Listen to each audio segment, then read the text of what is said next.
Cette voiture a été ridiculisée, bloquée par l'industrie et a fini en échec.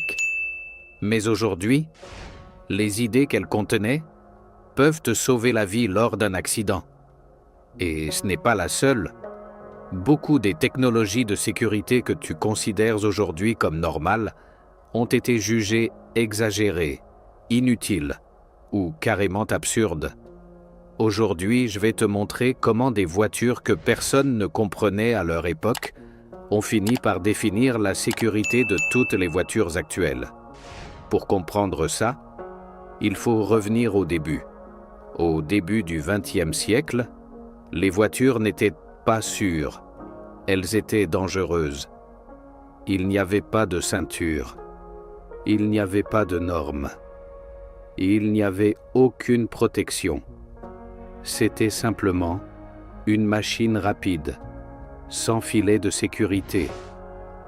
Et puis arrive la Ford T en 1908, une voiture qui aujourd'hui nous paraît basique, mais qui a introduit des éléments qui ont tout changé.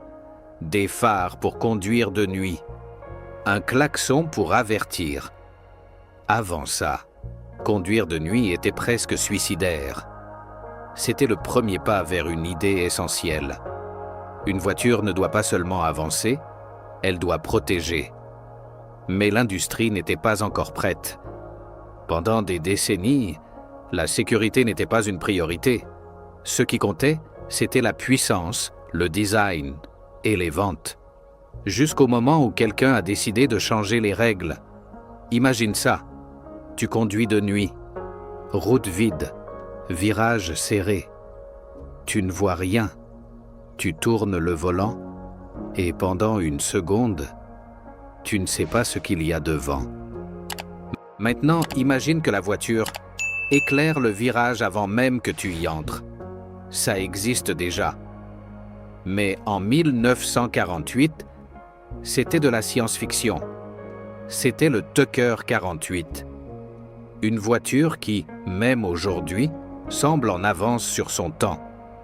Elle avait une cellule de sécurité renforcée, un pare-brise éjectable pour éviter que le verre ne te blesse lors d'un choc, et un phare central qui tournait avec le volant.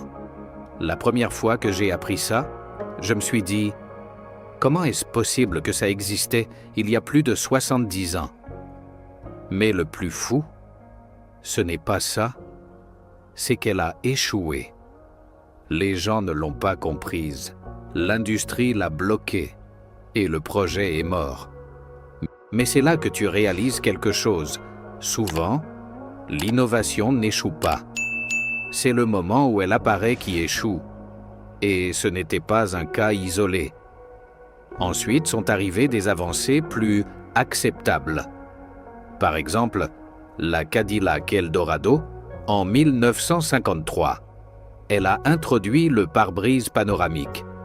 Ça peut sembler un détail, mais ça a complètement changé la visibilité.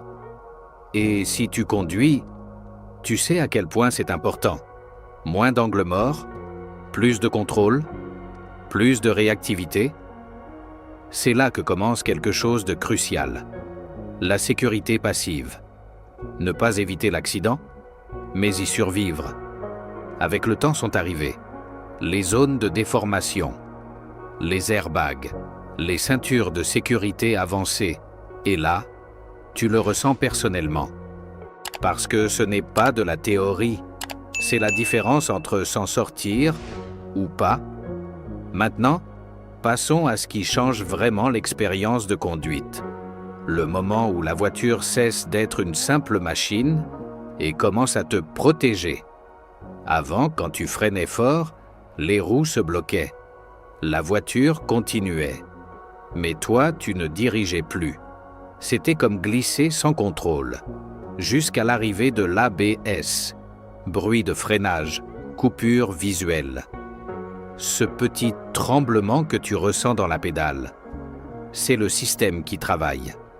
Il relâche et applique le frein, des dizaines de fois par seconde, pour que tu puisses freiner et en même temps, continuer à diriger. La première fois que tu le ressens, tu ne comprends pas. mais littéralement, ça te sauve. Puis arrive quelque chose d'encore plus impressionnant. Le contrôle de stabilité, ESC. Ce système détecte que tu perds le contrôle avant même que tu t'en rendes compte. Et il agit. Il freine certaines roues. Il corrige la trajectoire. Et il le fait en millisecondes. Sans bruit. Sans avertissement. La plupart du temps. Tu ne t'en rends même pas compte.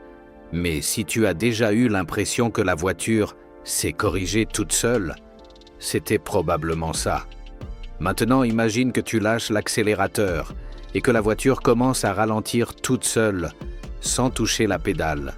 C'est le freinage régénératif, popularisé par la GMEV, dans les années 90, et aujourd'hui présent dans toutes les voitures électriques.